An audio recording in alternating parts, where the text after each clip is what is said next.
보시죠. 예. 보시고, 예. 잘 오셨습니다. 예. 오신 손님 중에 보니까 우리 강동열 목사님 네 분이 앉아 계시네요. 예. 저기 강동열 목사님. 잠깐 일어나시죠. 네. 마친 뒤에 잠시 인사할 시간 가지고 우리 박수로 환영하십시다. 예. 감사합니다. 예, 우리 수요일 성경 공부 시간은 조금 이렇게 자유롭게, 조금 편한 분위기로 그렇게 공부를 해나갈 것입니다. 그래서 이렇게 앞부분을 좀 생략을 하고 찬송 부르고 바로 기도하고 그렇게 진행하도록 그렇게 지난번 당회에서 그렇게 대략 결정을 했습니다. 지난 시간에 우리 카트라이트를 쭉 공부해 나가다가 이 10계명을 좀 더 자세히 보는 것이 좋겠다 그래 생각해서 오늘 이거 10계명 내용과 관계해서 조금 자세하게 들을 것입니다. 제가 보니까 영화부에서 다 외우고 있는데 우리도 저 노래 배워야 될 것 같습니다. 예. 자, 그래서 오늘은 특별한 행위 언약에 대해서 말씀을 드릴 것인데 로마서 2장 14절 15절 같이 읽습니다. 율법 없는 이방인이 본성으로 율법의 일을 행할 때는 이 사람은 율법이 없어도 자기가 자기에게 율법이 되나니 이런 이들은 그 양심이 증거가 되어 그 생각들이 서로 혹은 송사하며 혹은 변명하여 그 마음에 새긴 율법의 행위를 나타내느니라. 율법은 모세를 통해서 이스라엘 백성들에게 주신 것인데 그럼 이스라엘 백성들은 살인하거나 간음하면 양심의 가책을 느끼고 다른 이방 사람들은 살인해도 마음이 아무렇지도 않은가? 그게 아니라는 것입니다. 사람이라면 누구나 그런 일을 행했을 때 두려움도 있고 부끄러움도 있고 어떤 일은 하면서 사람들이 많이 알아줬으면 좋겠다. 그런 일도 있지만 어떤 일은 가능한 모르면 좋겠다. 숨어서 하게 되는 그런 일들이 있다. 그럴 때 율법이 없는 그 사람들은 어째서 그런가? 그 마음에 새겨진 율법이다. 이런 표현을 쓰는 것입니다. 여기 로마서 2장 15절에 그 마음에 새긴 율법이라는 그 표현에 유의하시길 바랍니다. 그러니까 모세를 통해서 돌판에 새긴 그 10계명을 받기 전에도 적어도 아담 이래로 모든 인생들의 마음에는 하나님께서 새겨주신 율법이 있다. 그것이 도덕법의 근원인 것입니다. 자, 앞부분을 이제 이렇게 정리를 했습니다. 지금까지는 일반적인 행위 언약에 대한 것이었다. 이건 우리가 자세히 못 다룬 부분이지만 이렇게 넘어갑니다. 이제 특별한 행위 언약에 대해서 다루겠다. 어디에 행위 언약이 요약적으로 규정되어 있는가? 소위 행위 언약, 은혜 언약 하는데 행위 언약이 어디에 규정되어 있는가? 대답이 뭡니까? 도덕법 안에서. 간단한 대답입니다. 도덕법 안에 행위 언약이 규정되어 있다. 도덕법의 교리는 그럼 복음의 교리보다 앞서는가? 대답은 그렇다 그렇습니다. 도덕법의 교리가 복음의 교리보다 앞선다. 왜 그런가? 대답합니다. 왜냐하면 그것이 복음 전에 있었기 때문이다. 은혜 언약이 하나님 안에 감추어져 있을 때 순전한 상태의 아담에게 도덕법이 주어졌기 때문이다. 아담에게 도덕법이 주어졌다 이런 표현을 썼는데 아담에게 어떤 법이 주어졌습니까? 다 먹어라. 마음껏 먹어라. 그렇지? 창조하시고 에덴 동산에 수많은 과일들을 두시고 마음껏 먹어라. 그러시고 또 먹지 마라. 항상 계명은 양면적입니다. 하라, 하지 마라. 하나님께서 먹지 마라. 그 말씀만 하신 게 아니에요. 많이 먹어라. 실컷 먹어라. 온갖 과일들 있다 다 먹어라. 그러나 뭘 먹지 마라? 동산 중앙에 있는 선악을 알게 하는 나무의 열매는 먹지 마라. 먹으면 정령 죽을 것이다. 그게 금령인 것입니다. 명령과 금령 이것이 아담 첫 사람에게 주어진 도덕법의 그 형태인 것입니다. 그때까지는 아직 은혜 언약이 나타나 있지 않습니다. 그러나 하나님 마음속에 있었다 그랬습니다. 하나님 안에 감추어져 있을 때 순전한 상태. 이 표현은 범죄하기 전에 아담을 가리키는 표현입니다. 그에게 도덕법이 주어졌다 그랬습니다. 그렇다면 도덕법을 먼저 사용해야 하는가? 순서적으로 그렇다 그 이야기입니다. 대답합니다. 참으로 그렇다. 율법에 대한 첫 사용과 능력을 생각할 때 그 율법은 우리에게 무엇을 해야 하는지, 우리의 죄가 무엇인지, 그리고 우리의 죄가 응당받아야 할 징벌에 대해서 보여준다. 우리에게 무엇을 해야 되는지, 뭘 먹으면 좋고 뭘 먹으면 안 된다. 먹어라, 먹지 마라. 명령과 금령. 그럼 죄가 뭔가? 먹으라 하는 것 이미 먹지 않고 게으름 부리면 이미 정로에서 이렇게 이탈하는 현상입니다. 열심히 해야 되는 것 점점 하지 않는 것, 그거 벌써 정로의 이탈입니다. 그렇죠? 그리고 먹어서는 안 되는 것, 그 주변에서 자꾸 왔다 갔다 하고, 그거 한 번 보고 두 번 보고 만졌다가 놔두고 또 이런 것, 그것도 벌써 안 되는 것입니다. 그렇죠? 그렇기 때문에 이 뭐가 죄다 하는 것이 나타나는 것입니다. 그리고 그 죄가 응당받아야 할 징벌, 정령 죽으리라. 정령 죽으리라. 그것이 모세에게 십계명으로 주어지기 전에 첫 사람에게 주어진 그 명령과 금령에서 이미 도덕법의 축소, 핵심이 보인다. 그 이야기입니다. 왜 율법이 모세 전에는 없었다고 말하는가? 대답합니다. 그것은 모세에 의해서 주어진, 그리고 하나님의 손에 의해서 실제로 기록된 그 율법을 말하는 것이다. 그러나 다른 면에서 동일한 율법이 창세 때에 아담과 하와의 마음속에 기록되었다. 그래서 율법이 모세 전에는 없었다. 그렇게 말할 때 엄밀하게 말하면 아닌 것입니다.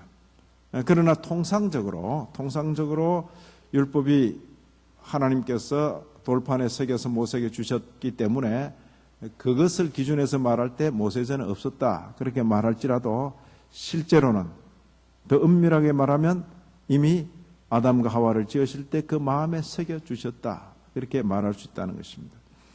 그러나 다른 면에서 이 표현은 보다 엄밀하게 말하면 그 동일한 율법, 본질이 동일하기 때문에 동일한 율법이 창세 때 아담과 하와의 마음속에 기록되었다. 그래서 로마서 바울서 시인에서는 바로 이 면을 말하는 것입니다. 그들의 마음속에 새겨진 율법이다. 자, 도덕법은 무엇인가? 도덕법은 무엇인가? 같이 읽습니다. 그것은 완전한 경건, 의로움을 명하는 교리이며 그 교리는 우리 자신의 결점으로 인하여 우리를 영원한 죽음에 묶어 놓는다. 그 율법은 가장 넓게는 전 성경을 통하여 다루어지나 개요적으로는 먼저 하나님의 손가락에 의해서 처음에 석판에 기록된 10개의 말씀들 혹은 10계명으로 축약된다. 이 도덕법 그 자체는 온전하고 경건하고 의로운 도리인 것입니다. 그러나 인간의 연약함 때문에 우리를 정죄하게 되고 우리를 사망 아래 묶어 놓게 되는 것입니다. 그렇죠? 그것은 율법 그 자체가 악해서가 아니라 그것은 옳고 의롭고 완전한 것일지라도 우리의 연약함 때문에 그렇게 되는 것이다. 그 이야기입니다. 그 율법은 넓게 말하면 성경 전체에 다 있는 것입니다. 구약에 있는 율법, 신약에 있는 율법 다 있는 것입니다. 그러나 좁게 말하면 모세를 통해서 주어진 10계명으로 좁아질 수 있는, 그보다 더 좁게 말하면 예수께서 2가지 계명으로 축약하셨습니다. 하나님 사랑, 사람 사랑. 그렇죠? 한마디로 말하면 사랑, 하나님 사랑, 사람 사랑. 10계명, 성경 전체 이렇게 확대할 수 있다. 그 이야기입니다. 자, 계속 읽어 내려갑니다. 이 10계명이 석판에 기록되었다는 사실은 다음의 사실을 알려주는 것인데 우리 마음에 기록되어 있음이 분명한 이 계명으로 우리의 마음의 완고함이 드러날 뿐만 아니라 세상의 종말까지 그것들을 영속적으로 사용한다는 것이다. 그리고 후에 우리 구주이신 그리스도에 의해서 모든 율법을 총체적으로 담고 있는 2가지 계명으로 더욱 축약되었다. 2가지 계명으로 더욱 축약됐다. 이 부분을 알 것이고, 돌판에 기록됐다. 그것은 한편으로 대단히 상징적이다. 우리의 완악한 마음판에 기록된 것을 상징적으로 돌판에 기록하는 그런 모습일 뿐 아니라 돌판에 기록된 것이기 때문에 항구적이다. 구약시대만 잠깐 쓰고 그 다음에 무효되는 것이 아니라 인류의 역사와 더불어 역사의 종말까지 항상 적용될 그런 도덕법이다, 그런 뜻입니다. 자, 다시 봅니다. 구약의 율법을 들여다보면 세 가지로 의식법, 시민법, 도덕법.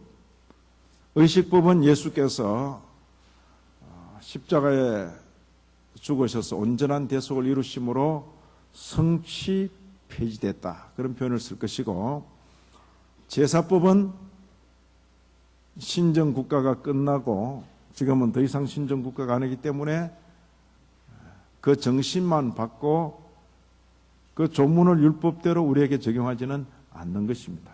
그러나 도덕법은 예나 지금이나 전 인류가 신불신간에 항상 지켜야 될 그 법이 도덕법이다. 그래서 세상의 종말까지 그것들을 영속적으로 사용한다는 그런 의미에서 돌판에 새겼다, 이렇게 우리에게 주어지는 것입니다.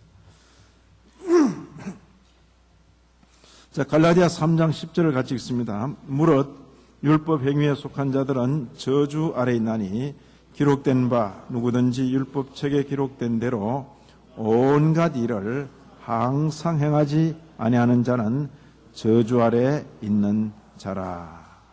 자, 여기 보시면 율법 지켜서 구원받겠다, 그 길로 들어서게 되면 그 길 자체가 저주다 그랬어요. 왜냐하면 그건 이룰 수 없는 길이기 때문에 하나님의 율법을 지켜서 구원받겠다, 그 길은 없고 그 길은 저주의 길이다. 왜 저주의 길인가? 어느 누구도 온갖 계명을 항상 지킬 사람이 없기 때문에 그렇다. 온갖 항상. 그래서 그건 될 수 없는 일이기 때문에 저주 아래 있는 길이다. 그래서 복음 종교를 저주 아래로 이끈 그런 종교의 부패가 바로 중세시대의 로마 카톨릭의 부패인 것입니다. 오늘날 주의 성도들에게 성경 가르친다고 하면서 마치 무엇을 지켜서 구원 얻을 것처럼 그렇게 가르친다면 역시 복음 종교를 율법 종교로 만드는 그런 변질이 되는 것입니다. 항상 기독교에는 그 면을 조심해야 하는 것입니다. 그것은 길이 없는 것입니다. 이룰 수 없는 길인 것입니다. 모든 것을 온갖 일을 항상 행할 자가 없기 때문에 그렇습니다. 자, 그리고 마태복음 22장 37절 이하 우리 주님의 말씀 같이 읽습니다. 예수께서 가라사대 내 마음을 다하고 목숨을 다하고 뜻을 다하여 주 너희 하나님을 사랑하라 하셨으니 이것이 크고 첫째 되는 계명이요 둘째는 그와 같으니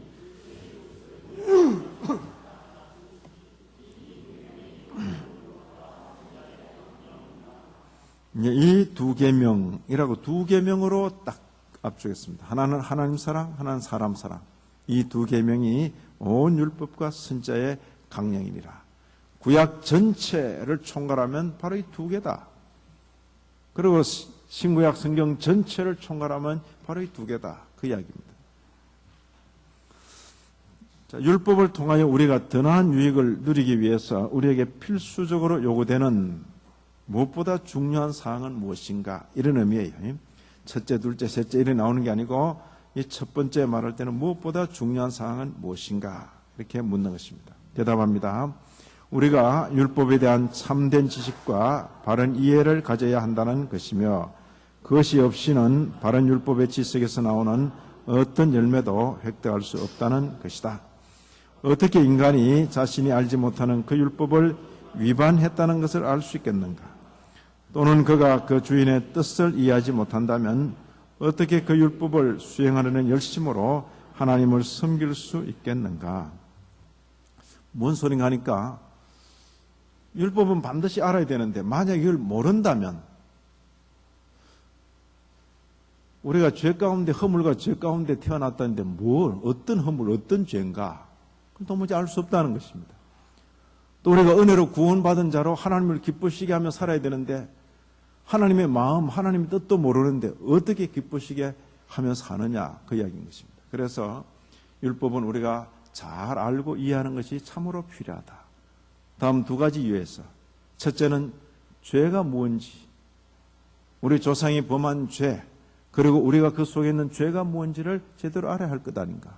둘째는 우리가 하나님을 기쁘시게 섬겨야 되는데 어떻게, 뭘 하나님께서 기뻐하시는지 하나님 뜻을 알아야 하지 않을까, 그 이야기인 것입니다. 여기 설명을 잠깐만이라도 듣고 또 읽으면 그 다음 이해가 돼요. 그냥 읽으면 뭔 말인지 모르겠다. 그런데 조금 설명하고 또 들으면 그게 그 소리구나. 이렇게 어려운 것이 아닙니다. 우리가 율법에 대한 참된 지식과 바른 이해를 가져야 한다. 그렇죠? 그것이 없다면 바른 율법의 지식에서 나오는 어떤 열매도 우리가 얻을 수 없다. 두 가지를 생각해 보자.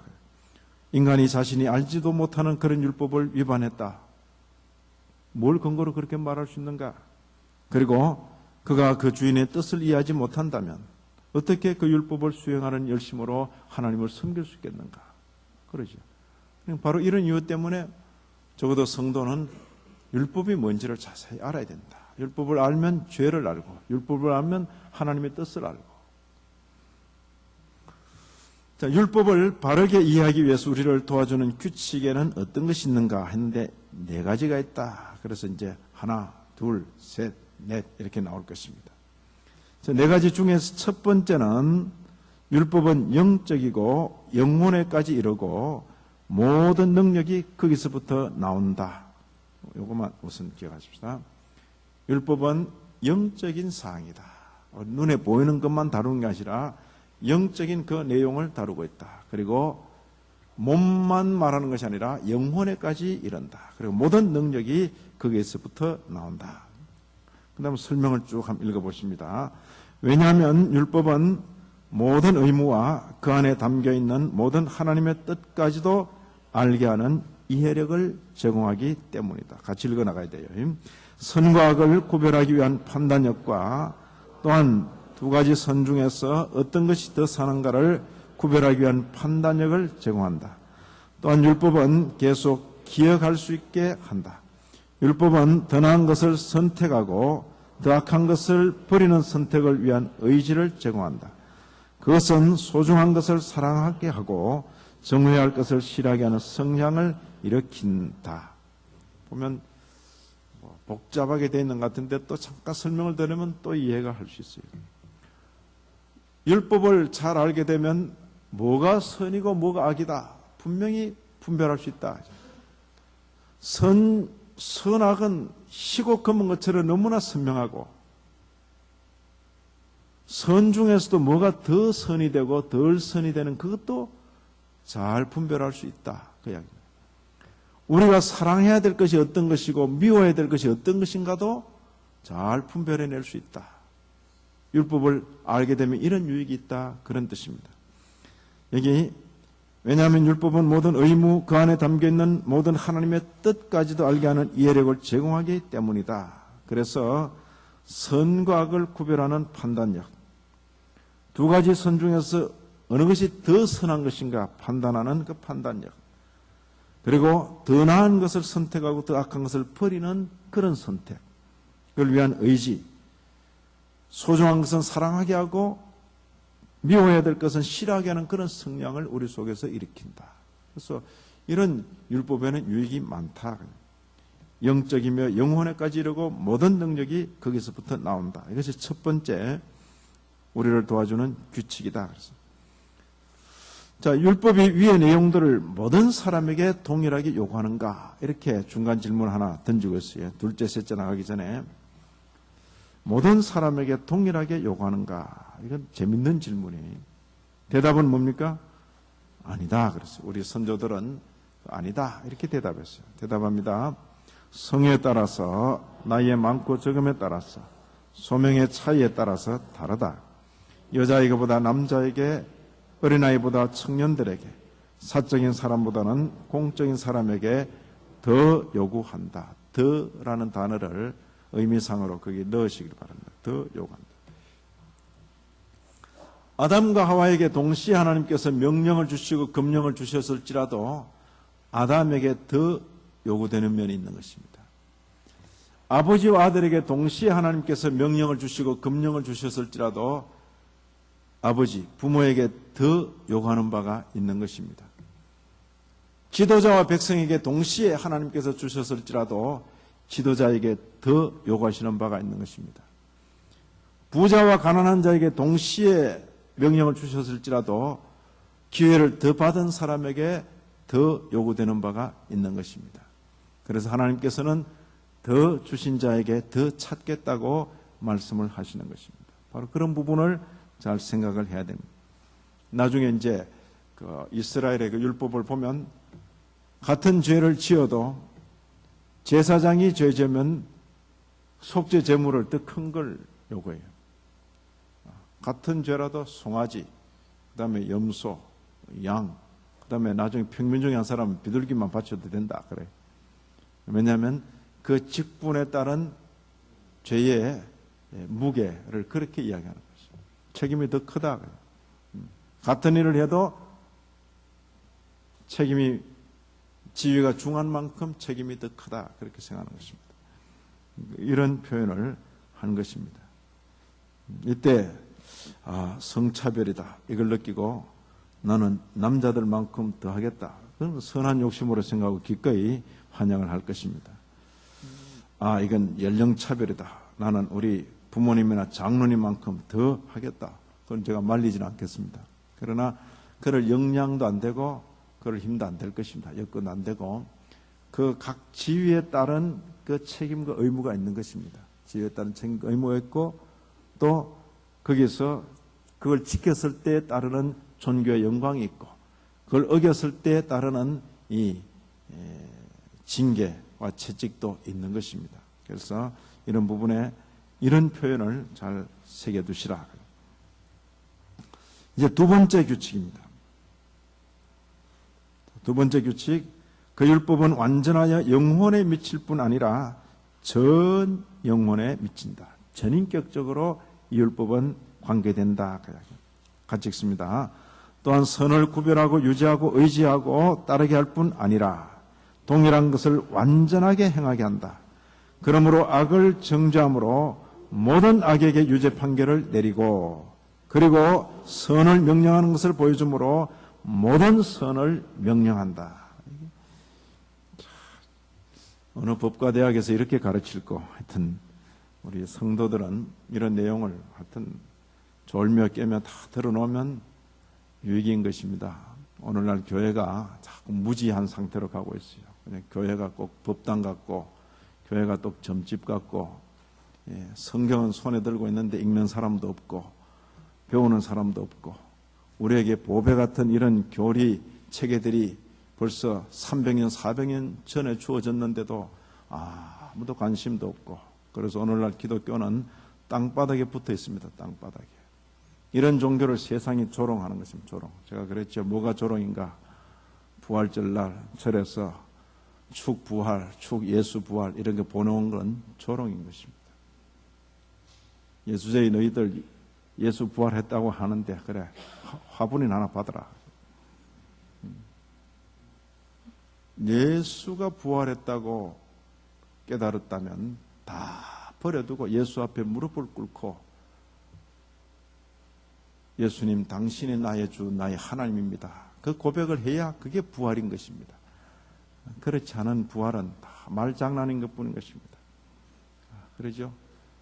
누가 그 본을 보였는가? 예수교인들이 본을 보였기 때문에 세상 사람들이 그걸 본받고 있는 것입니다.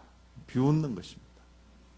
그래서 이 시대의 예수교인들은 정신을 바짝 차리고 부활 절기를 요란스럽게 지켰으면 부활하신 주님 앞에서 사는 모습을 보여야 세상이 두려움을 느낄 것입니다. 그런 수준을 회복하기 위해서 지금 가는 것입니다. 이런 공부할 때 힘들다, 어렵다 이렇게 생각하면 안 돼요. 재밌다, 쉽다, 맛있다 이렇게. 괜찮아요. 우리가 그 수준을 회복해야 돼요. 주의 말씀은 송이꿀처럼 답니다. 주의 말씀은 졸려 죽겠습니다. 주의 말씀은 송이꿀처럼 답니다. 그 수준을 회복하지 않으면 우리는 옛 성도에 미치지를 못하는 것이에요. 자, 여기 보시라고요. 전 영혼에 미치는 것인데 선을 구별하고 유지하고 의지하고 따르게 할 뿐만 아니라 동일한 것을 완전하게 행하게 한다. 자, 예를 들어 악을 이건 악이다 하지 마라 한마디 함으로 뭐요? 모든 악에게 유죄 판결을 내리는 것이. 그 악만 하지 마라 그런 뜻이 아니라 그에 유사한 모든 것을 하지 마라 그런 뜻이지. 그것만 안 한다 그런 의미가 아니다 그래. 또 선을 장려하고 그걸 하라라고 말할 때는 그것만 하라 그런 의미가 아니고 그에 유사한 모든 것을 하나님께서 기뻐하시고 하라고 하신다 그렇게 이해하라는 것입니다. 우리 성경 읽어 내려가면 이것 한 연화문계 언급하고 또 그와 같은 것들 하면 아직 말이 안 끝났다. 할 말이 너무 많지만 이 정도에서 끝내자 그 이야기지. 이거 목록이 없는데요. 이렇게 말하면 안 된다 그 이야기야. 됐습니까? 감 잡았죠? 그래서 악을 정죄함으로 모든 악에게 유죄 판결을 내리고 선을 명령함으로 모든 선을 명령하는 것이다. 그렇게 이해할 것입니다. 모든. 자, 여기 나오네요. 같이 읽습니다. 여호와의 율법은 완전하여 영혼을 소성케 하고 여호와의 증거는 확실하여 우둔한 자로 지혜롭게 하며 여호와의 교훈은 정직하여 마음을 기쁘게 하고 여호와의 계명은 순결하여 눈을 밝게 하도다. 여호와를 경외하는 도는 정결하여 영원까지 이르고 여호와의 규례는 확실하여 다 의로우니 금 곧 많은 정금보다 더 사모할 것이며 꿀과 송이꿀보다 더 달도다. 아멘. 아멘. 이런 말씀을 읽고 배우는 저와 여러분은 금, 세상 사람이 그렇게 좋아하는 금, 많은 정금, 17금, 18금 아니에요. 24금, 순금, 많은 사람이 그렇게 가지기 원하는 그것보다 더 좋아한다. 더 좋아한다. 이런 성도 되십시다. 이런 교회 되십시다. 이게 살 길인 것입니다. 이게 나도 살고 우리 주변도 살릴 것이지 기독교인들조차 금이 더 좋고 이래버리면 세상은 희망이 없다. 세 번째 규칙이 뭔가? 이게 아주 중요합니다. 이제 세 번째, 네 번째를 딱 읽음으로 야, 오늘 저녁 오기를 참 잘했다. 오늘 저녁 온 사람과 안 온 사람 사이에 이제 참 수준차가 딱 생겨버립니다. 자, 같이 읽습니다. 율법이 어떤 것을 금하든가 혹은 명할 때 그것은 모든 수단들, 모든 경우들, 그리고 그것을 하도록 마음을 움직이는 모든 것들을 금하거나 명한 것이다. 예? 어떤 것을 하라, 하지 마라 이렇게 말할 때 그것만 딱 붙들고 있는 건 그 하나님 뜻을 오해한 것이다 그 이야기예요. 내 부모를 공경하라 그러면 부모 지금 다 돌아가시고 안 계시는데요. 나는 그래서 오계명으로부터 자유롭습니다. 그런 소리 하지 마라. 부모를 공경하라 하는 그 말 속에 모든 연장자 뿐만 아니라 하나님께서 내게 주신 그 관계 속에서 모든 내 위에 있는 사람들, 권위에 의해서 위에 있든지 직분에 의해서 위에 있든지 모든 그 사람들에게 네가 이런 자세를 행하라 그렇게 이해를 해야지.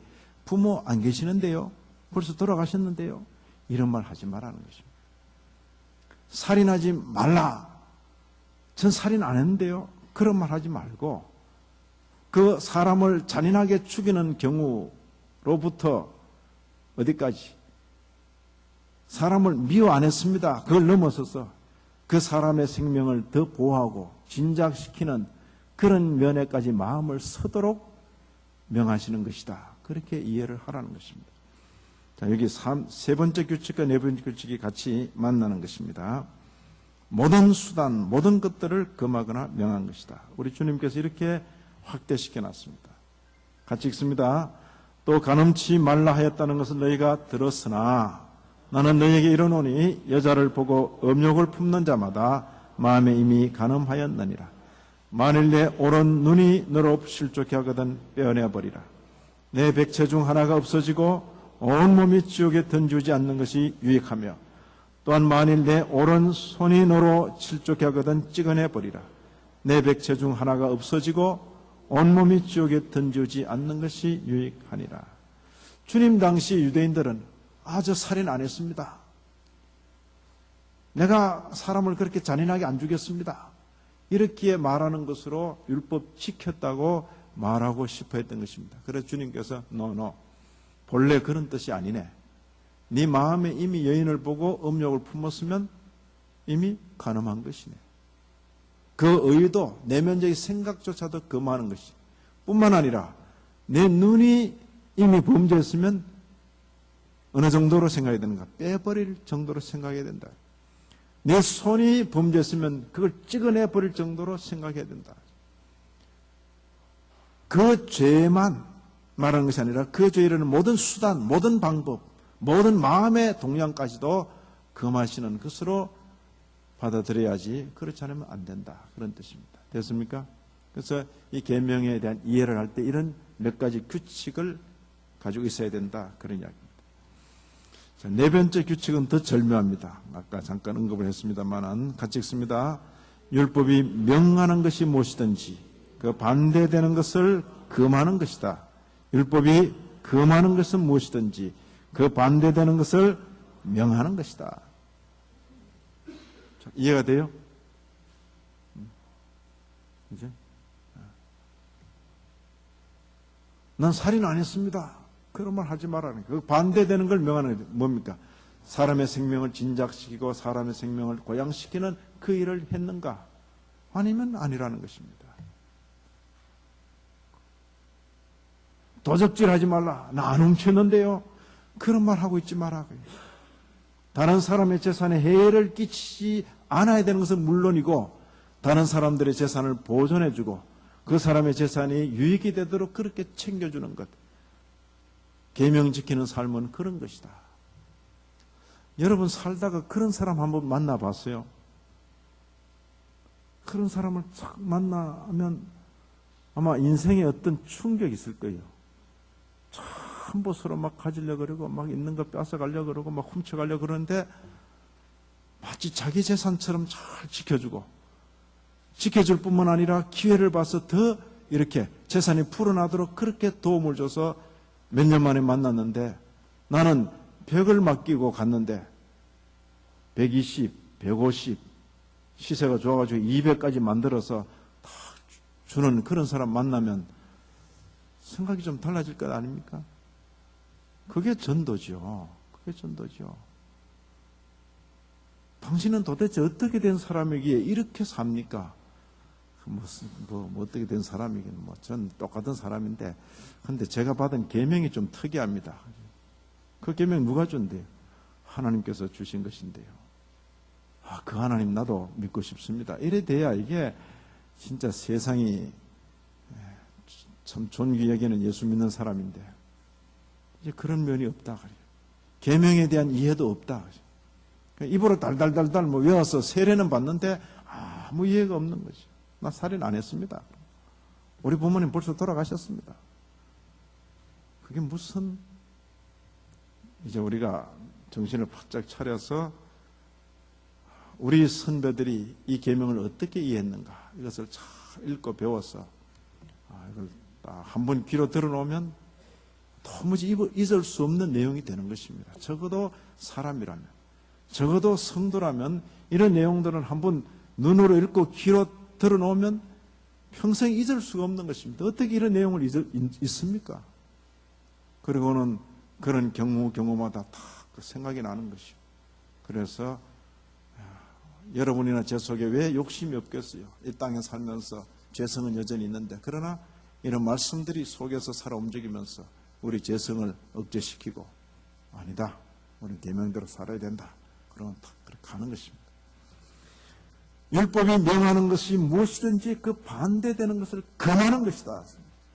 그리고 금하는 것이 무엇이든지 그 반대되는 것을 명하는 것이다. 이게 아주 율법 해석의 큰 원리인 것입니다. 네 가지 규칙, 기회를 보셔서 반복 기억하시기를 바랍니다.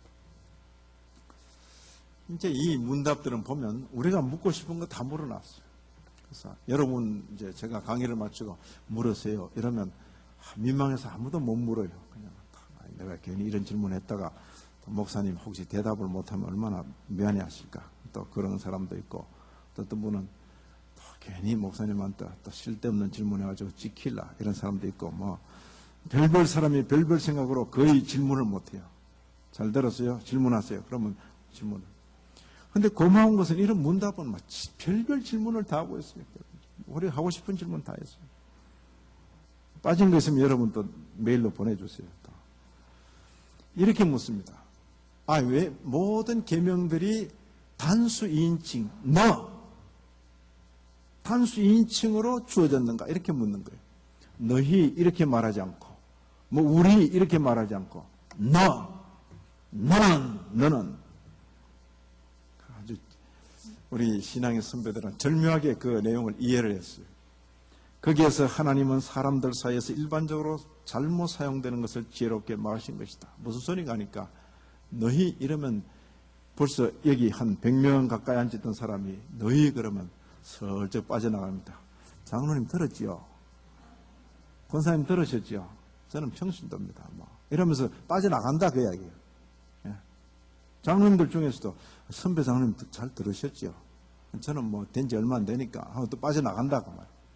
그런 일이 없도록 각자 자신에게 말씀하는 것으로 듣도록 단수 2인칭으로 말한 것이다. 그렇게 지금 설명하고 있는 것입니다. 같이 읽습니다.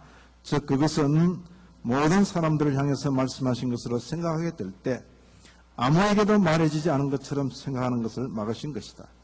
이것은 마치 그것들이 아무런 관련이 없는 것처럼 그들이 하고 싶은 대로 살 수 있는 것처럼 행하는 일반적인 모든 사람들 가운데서 당신이 고백하여 말하기를 하나님께서 의로우시고 긍휼하시다.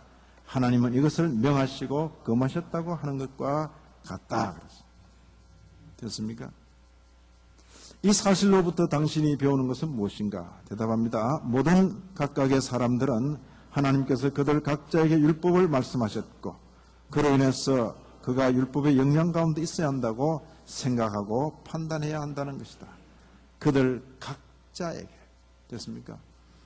그래서 다음 주부터는 광고할 때도 너는 이렇게 광고해야 될 판이니 너는. 광고를 해도 다 아무도 기억을 못해요. 근데 너는 그런 마음으로 들어야 돼요. 자, 왜 모든 계명들을 금지 명령으로 주셨는가? 2계명을 제외하고는 다 금지 명령으로 하지 마라. 왜 그랬을까? 그것도 질문한 것입니다. 대답합니다. 금지적인 명령이 더욱 강하게 속박하기 때문이다. 금지의 교훈은 항상 그리고 모든 시간의 순서들을 속박한다. 긍정적인 교훈은 항상 제약하기는 하지만 모든 시간의 순서들을 제약하는 것은 아니다. 선대들이 이렇게 생각을 한 것입니다. 자, 이제 이런 내용들을 쭉 서론적으로 이제 정리를 하고 그리고는 율법 본체로 들어가겠습니다. 율법을 어떻게 나눌 수 있는가? 서문 그리고 10개의 교훈. 자, 서문은 무엇인가? 자, 여러분 찬송가 뒷면 보시면 우리가 지난주일 처음 성찬식 행하면서 10계명을 함께 봉독했습니다. 그 찬송가 뒷면에 10계명 제일 위에 있는 그 글자입니다.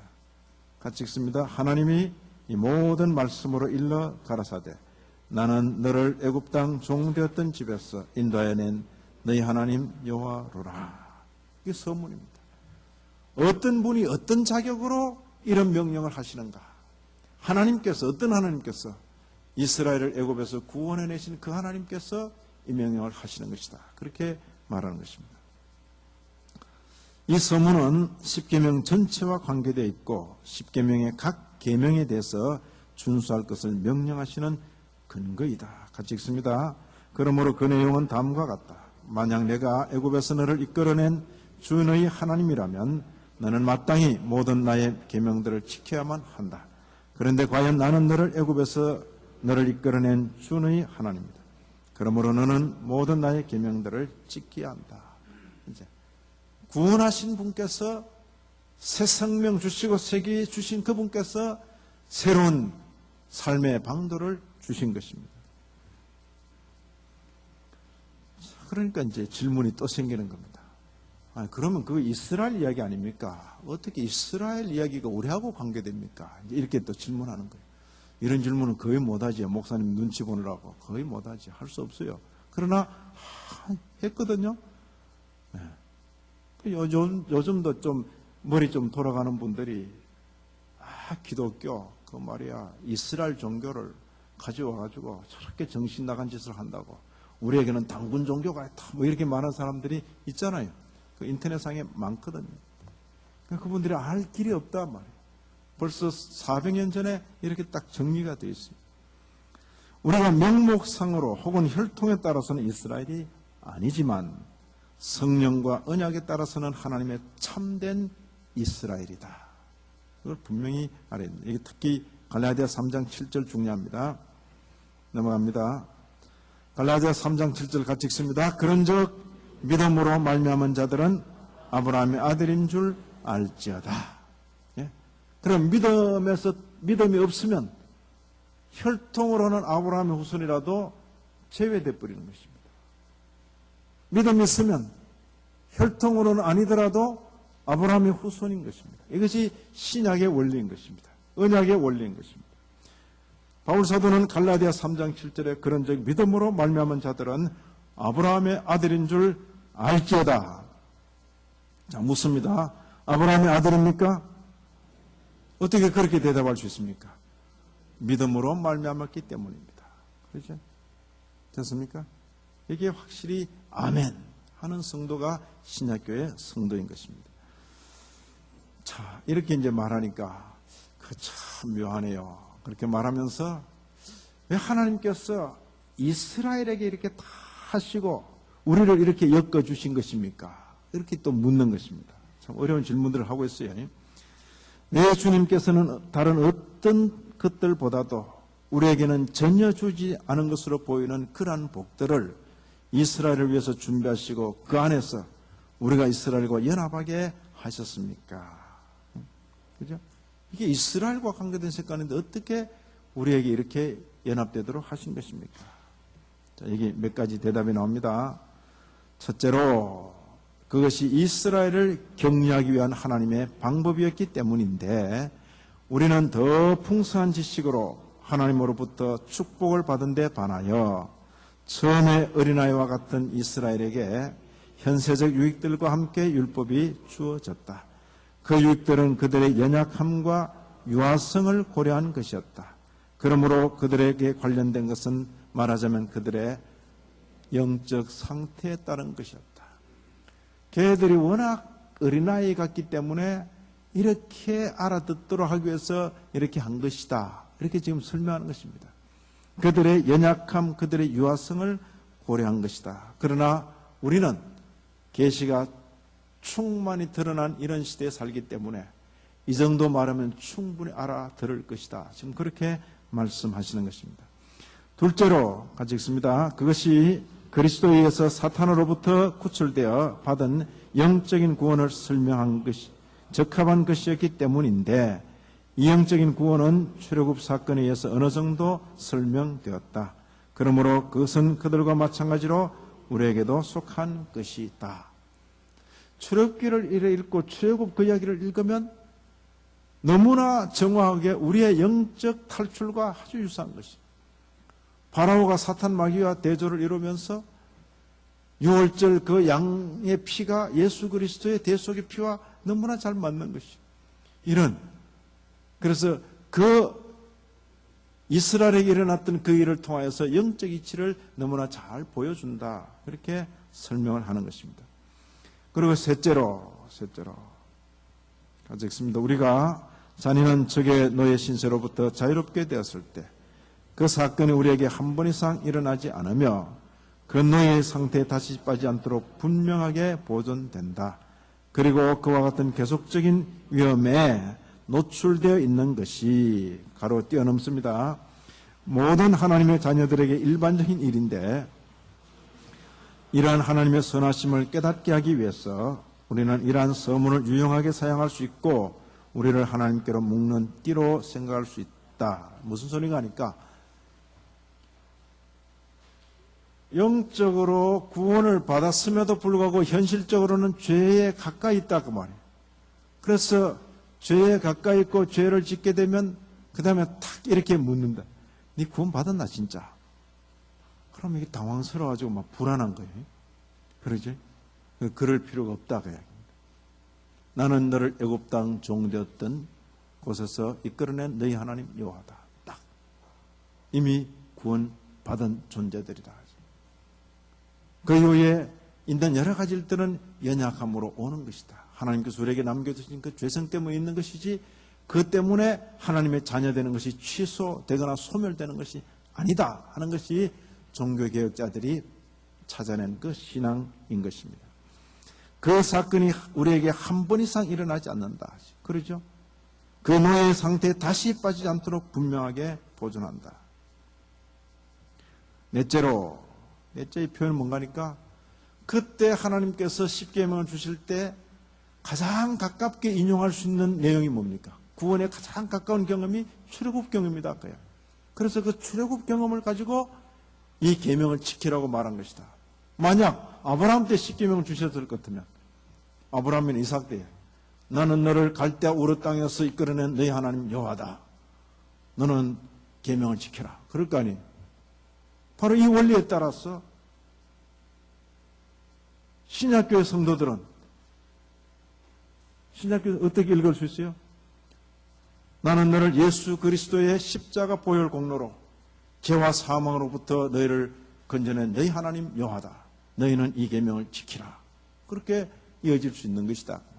항상 거기 딱 붙어 있어야 된다. 그 소리는 아니에요. 이 계명을 주실 당시에 가장 가깝게 하나님께서 인용하실 수 있는 구원의 경험이 뭐냐? 출애굽 그 역사다. 바로 그걸 이야기하는 것입니다. 넷째로 그것이 가장 가까운 때에 이스라엘에게 베풀어 주신 은총이기 때문이다. 말하자면 그 은총으로 인한 기쁨이 아직 그들의 뇌리에 생생하기 때문이다. 됐습니까? 옛날 잊어버린 거 가지고 이야기하면 그런 일이 있었습니까? 뭐 이래 되면 안 되잖아요. 나는 너를 애굽 땅 종되었던 하나님 맞습니다. 기억합니다. 그렇게 그럼 이게 연결이 될 것입니다.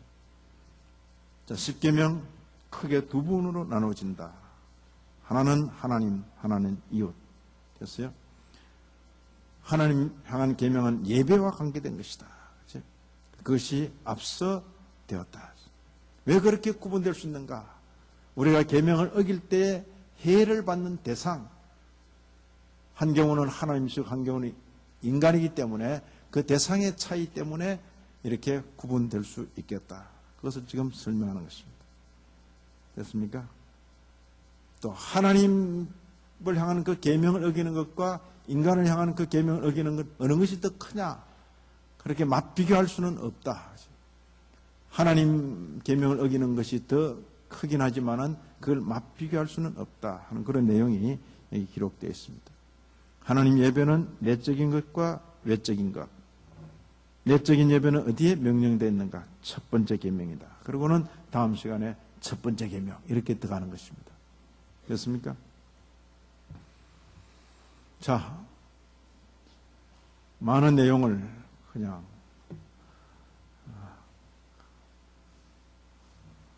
열심히 했습니다. 했고 이런 걸 다 외운다 이렇게 생각하지 마시고 그럴 사람 없어요. 저도 못 외우는데 뭐 여러분이 어떻게 외웠어요? 그런데 한번 들어놨다, 한번 들었다, 배웠다. 그것이 참 중요한 것입니다. 그리고 내가 그 어디 자료집에 있는데 하고 또 찾을 수 있으면 그게 능력인 것입니다.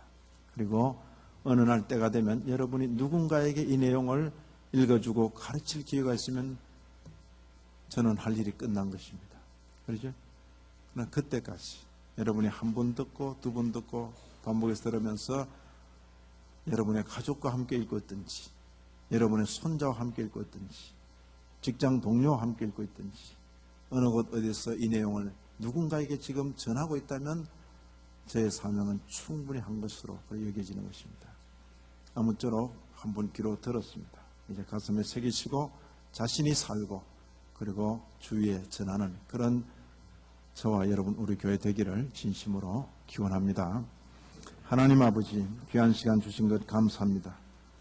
이제 이 귀한 내용들을 잘 새겨 이해하고 가슴에 새길 뿐만 아니라 이 법을 따라 살고 다음 세대에 잘 전하는 성도 교회 되게 하여 주옵소서. 예수님 이름으로 기도 올리옵나이다. 아멘.